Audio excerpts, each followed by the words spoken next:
आपके रथ को तो काला झंडा दिखाया जा रहा है बिहार में। काला झंडा दिखाया आपने, उसके बाद की प्रतिक्रिया देखी? राहुल गांधी जी कितने सहृदय आदमी हैं, मैं ऐसी उनकी तारीफ नहीं करता। उनको काला झंडा दिखाया 4-5 लड़कों ने, उन्होंने उनको बुलाया, आराम से प्यार से बुलाया, भाई बताओ क्या समस्या है, बताओ क्या परेशानी है। कि साहब आपने ऐसे बात करी, बताओ मैंने दी थी? नहीं। मेरे किसी नेता ने दी थी? नहीं। आरजेडी के किसी नेता ने दी थी? नहीं। तो बताओ फिर मेरी क्या गलती है इसमें? नहीं साहब वो अब्बा डब्बा चब्बा, अब्बा डब्बा चब्बा, बस। फिर उसके बाद उन्होंने उनको टॉफी दी कि कोई बात नहीं, टॉफी खाओ और मस्त हो जाओ, कोई दिक्कत नहीं, प्यार से उनसे बात करी। और ये आज का कल्चर नहीं है कांग्रेस का, ये बहुत पुराना कल्चर है। कांग्रेस के कल्चर में ये चीज़ें शुरू से शामिल हैं। आपको याद होगा इंदिरा गांधी जी के ज़माने की एक बात याद दिलाता हूँ, बहुत बड़ा आंदोलन हुआ था। आंदोलन में इंदिरा गांधी के राज JP नारायण और ये सब बैठे थे, उन्होंने उन्हें बुला के पूछा, भाई बताइए क्या समस्या है। समग्र क्रांति जो हुई थी, हाँ आपको याद आ गया, बिल्कुल बिल्कुल। उनको बुला के पूछा समस्या बताइए क्या है, उन्होंने कहा समस्या है, ठीक है इनको दूर करा जाएगा, बात खत्म, दूर कर दी। ये होता है हमेशा, जो अगर कोई विरोध कर रहा है तो उसे बुला के पूछा जाए, भाई विरोध क्यों कर रहे हो, जेन्युइन बात है, उसका निराकरण करा जाता है। तो आप देख लीजिए, ये कांग्रेस का कल्चर है, लठनी बजाए। आप जाके यूपी में एक बार प्रदर्शन करके देख लीजिए, योगी जी का बयान आपको याद होगा ना, ये बैनर नीचे कर लो वरना कहीं नौकरी करने लायक नहीं बचोगे, ये उनके बयान थे। अपनी मांग उठा रहे थे कि साहब हमारी नौकरियों में धांधली हो रही है, इस पे ध्यान दो, ये बैनर नीचे कर लो वरना जिंदगी में कहीं नौकरी करने लायक नहीं बचोगे, ये उनकी दादागिरी थी। नारा क्या दिया था पिछले चुनावों में? कावड़ चाहिए या कर्फ्यू? एक बार भी नहीं पूछा था योगी जी ने कि भाई तुम्हें नौकरी चाहिए या शिक्षा चाहिए या स्वास्थ्य चाहिए, क्या चाहिए? भी तो चाहिए, धर्म भी तो जरूरी है शर्मा जी। धर्म अपने आप, धर्म हम पालन करते, धर्म सरकार वहाँ से पालन नहीं करवाएगी। धर्म का पालन करने के अधिकारी हम खुद हैं, हम अपने धर्म का पालन करेंगे। सरकार नहीं कहेगी कि हम तुम्हारे धर्म का पालन कराएंगे। आपने भूखे को खाना खिला दिया किसी को, आपने धर्म का पालन कर लिया। आपने किसी बहन बेटी के ऊपर आवाज उठ रही है, उसकी इज्जत बचा ली, आपने धर्म का पालन कर लिया। आपने किसी बड़े बूढ़े को सहायता दे दी, आपने धर्म का पालन कर लिया। धर्म का पालन ये नहीं होता कि सुबह से आप नारे लगा लोगे आप धर्म का पालन कर लोगे। धर्म का पालन तो एक वो राम रहीम भी करता था, आज है ना 20-20 साल की 2 कैद काट रहे हैं ना, वो धर्म का पालन करता था। ऐसे अधर्मी चाहिए हमें क्या देश में? नहीं। शर्मा जी, वरुण गांधी ने कहा कि गांधी परिवार मीठी मीठी बात करके वोट नहीं लेता है, तो ये गांधी परिवार, वरुण गांधी का हृदय परिवर्तन कैसे धीरे धीरे हो रहा है? देखिए अच्छी बात है, उनका हृदय परिवर्तन हो रहा है। हालांकि वो गलत जगह पे बैठे हुए हैं। उनकी दादी के बारे में इतना कुछ कहा जाता है, उनके ताऊ जी के बारे में इतना कुछ कहा जाता है, उनकी ताई जी के बारे में इतना कुछ कहा जाता है, और फिर भी उनके मुंह से आवाज़ नहीं निकलती, तो ये चीज़ मैं गलत मानता हूँ। आखिर आप उसी खानदान के हो, और जो बात उन्होंने कही है बिल्कुल सही है कि मीठी मीठी बातें नहीं करते, बात करते हैं कड़वी करते हैं। मीठी बात कौन कर रहा है? हाँ जी, मीठी बात कौन सी पार्टी कर रही है? बीजेपी। क्या मीठा बोल दिया बताइए? रोजगार की बात कर लिया तो अच्छा चलिए एक चीज दिखाता हूँ आपको, दिखा दीजिए शर्मा जी।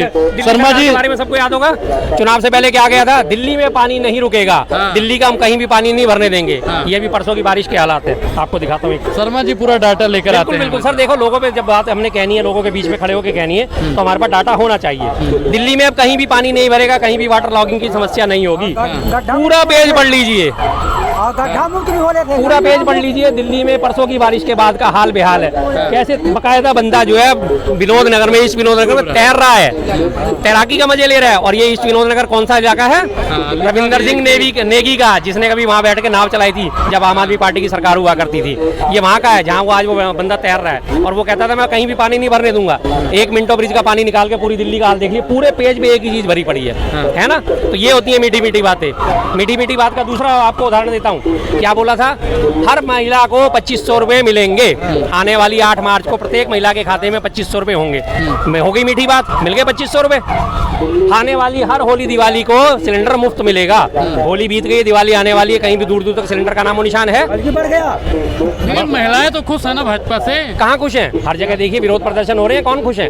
उसके बाद देखिए तीसरी चीज, दिल्ली में प्रत्येक गर्भवती महिला को 21,000 रुपए दिए जाएंगे और पोषण किट दी जाएगी।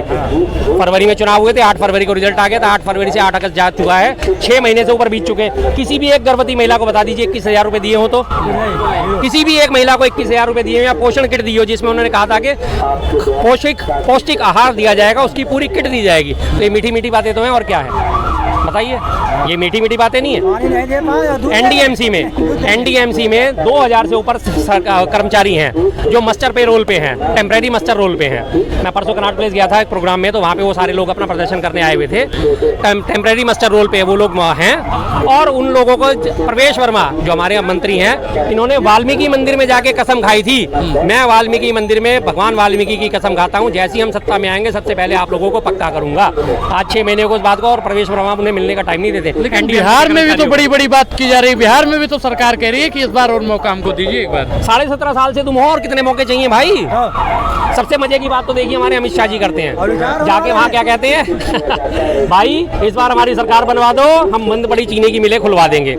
अरे भैया अभी किसकी सरकार चल रही है? एनडीए की तो चल रही है, नीतीश जी और आप मिलके तो सरकार चला रहे हो। मुख्यमंत्री तो अभी क्या कमी है? अभी कोई टांग खींच रहा है उनका? सम्राट चौधरी उप मुख्यमंत्री बीजेपी से है और नीतीश कुमार मुख्यमंत्री हैं, दोनों मिलकर सरकार चला रहे हैं ना, डबल इंजन की सरकार कहा जा रहा है उसे भी। उसके बावजूद भी अमित शाह जी कह रहे हैं हमारी सरकार बनवा दो, हम बंद पड़ी चीनी की मिलें खुलवा देंगे।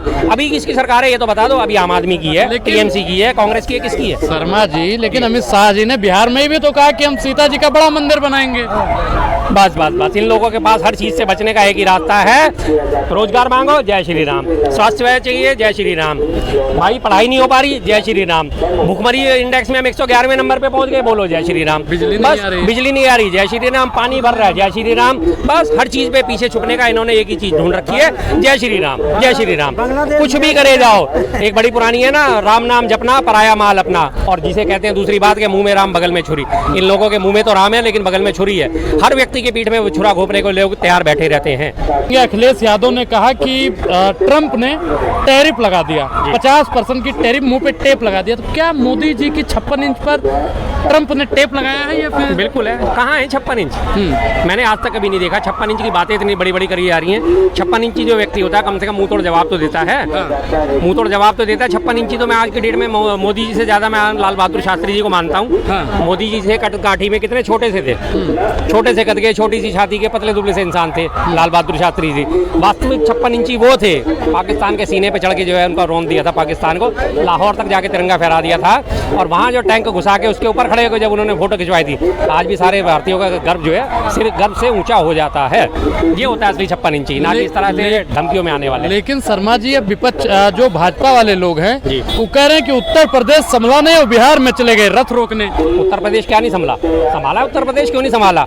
आज भी वहाँ के बच्चे जो पढ़े लिखे हैं, जो आपने 10वीं और 12वीं पास करके जिनको लैपटॉप बांटे थे, उन्होंने उस लैपटॉप से पढ़ाइयाँ कर करके आज देखिए कितनी अच्छी अच्छी जगह नौकरी कर रहे हैं, कितनी बढ़िया तरक्की कर रहे हैं। उनको लैपटॉप दिए थे अखिलेश जी ने, और वो लैपटॉप उनकी पढ़ाई लिखाई में काम आए, जिसके लिए वो आज भी शुक्रगुजार मानते हैं उनको खोलते ही सबसे पहले जो है सारी की सारी सूचनाएं मिलती थी, डाटा के लिए पैसा मिलता था, सब चीज़ें मिलती थी। क्यों नहीं संभाला? बहुत अच्छा खासा संभाला था। लेकिन आने वाली थोड़ी सी जो है पीढ़ी कभी भी हिंदू मुस्लिम में उलझ गई है। हिंदू मुस्लिम में उलझने के बाद उन्होंने अब देखा कि अब हमारा नुकसान हो रहा है। आज देख लीजिए यूपी में कौन सी भर्ती हो रही है। एक बड़ी मजेदार आपको बात सुनाता हूँ। अभी यूपी में ना ताजा उन्होंने वो लिखा है रोजगार महाकुंभ, उसकी वीडियो देखी है आपने? रोजगार महाकुंभ की। तो लोग कह रहे हैं भाई साहब हमें डिलीवरी बॉय की नौकरी ऑफर कर रहे हैं। ये रोजगार का महाकुंभ है जिसमें डिलीवरी बॉय की, पढ़े लिखों को, BA पास को, MA पास को, डिग्री धारकों को, टेक्निकल डिग्री धारकों को, उनको सबको ये दे रहे हैं क्या? डिलीवरी बॉय की नौकरी। आप पिज़्ज़ा ऑर्डर करिए, वो पिज़्ज़ा ऑर्डर लेके, पिज़्ज़ा वाला BA पास बंदा पिज़्ज़ा लेके आपके घर आएगा। ये वहाँ पे नौकरियाँ ऑफर करी जा रही हैं। तो देख लीजिए क्या यूपी तरक्की कर रहा है। शर्मा जी अखिलेश यादव ने बिहार में कहा कि पहले भी बिहार ने भाजपा का रथ रोका है, इस बार भी बिहार में रथ रुकेगा, और बिहार में रथ रुकते ही केंद्र की सरकार गिर जाएगी। सच्ची बात कही है उन्होंने। देखिए सबसे पहले आपको उन्होंने जो कंसन दिया है वो दिया 1990 का, जब आडवाणी जी ने सोमनाथ से अयोध्या की रथ यात्रा निकाली थी, और उन्होंने जहाँ जहाँ से वो रथ यात्रा निकाली वहाँ उत्तेजक भाषण दिए, वहीं दंगा फसाद हुआ था। और जब ये पहुंचा बिहार में, तो बिहार में लालू प्रसाद जी थे जिन्होंने उनका रथ रोक के उनको जो है थाम दिया था। तो नहीं, अब ये आगे नहीं बढ़ेगी यात्रा, इसको यहीं रोकना पड़ेगा। तो ये बात उन्होंने सच कही थी। लेकिन उसके बावजूद भी परिणति क्या हुई थी 91-92 में सबने देखा है। लेकिन उसके बाद कितनी चली सरकार? कुछ भी नहीं, कोई असर नहीं पड़ा था, क्योंकि लोगों में समझदारी थी। आज लोगों के जो है समझदारी के ऊपर पर्दा डाल दिया गया है। लेकिन अब लोग फिर से समझदार हो रहे हैं। उन्होंने देख लिया कि लगातार किस तरह से उनके वोटों की चोरी हो रही है, उनके हकों की चोरी हो रही है, उनके रोजगार की चोरी हो रही है, उनकी भाईचारे की चोरी हो रही है। सब चीज़ें उन्होंने देख ली हैं। तो ये रथ फिर से रुकने वाला है, और जैसे बिहार इनसे हाथ से गया और ये बिखरते चले जाएंगे। क्या भाई साहब शर्मा जी सही कह रहे हैं? शर्मा जी तो बिल्कुल सही कह रहे हैं। बिहार में वोटों का चोरी हो रहा है। वोटों का चोरी नहीं हो रहा है, हाँ। अधिकार का चोरी हो रहा है। अधिकार का चोरी हो रहा है। वोट तो नॉर्मल बात है। ये आपको किसने बताया कि अधिकार का चोरी? बिल्कुल अधिकार का चोरी हो रहा है। आप देखिए, कहाँ आप देखे इस चीज को? आप देख लीजिए 124 साल का महिला कहाँ से आ गई? वो पहली बार वोट दे रही है। 124 साल का महिला। कुत्ता का आईडी बन गया, ट्रम्प जी का आईडी बन गया। ऐसा कहाँ है जो ट्रम्प जी का आईडी बन गया? आप दिखाने में क्या जाता है? अब हम कहते हैं कि अगर राहुल जी चोर है तो मोदी जी को बैठने में क्या जाता है? बैठिए ना, आप बात कीजिए ना। अब भागने की क्या जरूरत है? यही चुनाव आयोग के बोले कि आप कैमरा दे दीजिए, उसका फोटो कॉपी दे दीजिए, मतलब वीडियो दे दीजिए। तो ये कहते हैं नहीं, महिलाओं के अपमान की बात होगी। अरे अपमान किसी बात की है? जब वही बीजेपी का नेता मोहन धाकर रोड पे कर रहे हैं, तो क्या तब शर्म नहीं लग रहा है? हाँ?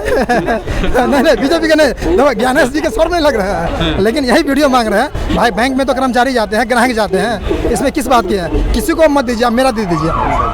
क्या नाम है आपका? मेरा नाम उमा कुमार सैनी है। कहाँ से हैं? बस वही आपसे जहाँ से है, बिहार से। बिहार से। इधर आइए आप थोड़ा। तो ये आपको किसने बताया कि आपके अधिकारों की चोरी हो रही है? बिल्कुल लोग कर रहे हैं, लोगों कह रहे हैं। आप एक दिन अब मैं थोड़ा बैक गियर में लगा दूं 1996 लगा आप दीजिए। चलिए बांग्लादेश चलते हैं थोड़ा। बांग्लादेश हाँ, चलिए। चलते। राजीव कुमार हाँ, पूर्व चुनाव आयोग, ठीक है। ज्ञानेश कुमार वर्तमान चुनाव आयोग, नूरुल हुदा बांग्लादेश के चुनाव आयोग। ठीक है। अब चलते 1996 में शेख हसीना।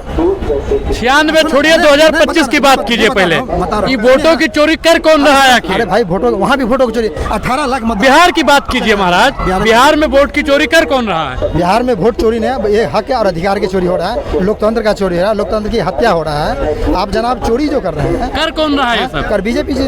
आप कीजिए ना ये बीजेपी पर बड़ा आरोप आप लगा रहे हैं। बिल्कुल, मैंने सुने एक बार जिसने देश के लिए अपना घर परिवार छोड़ दिया, वो वोट की चोरी करेगा? परिवार के लिए छोड़ दीजिए। हाँ? आप पत्नी को संभाल दीजिए ना, देश संभालना दूर की बात, पत्नी को क्यों नहीं संभाल रहे भाई?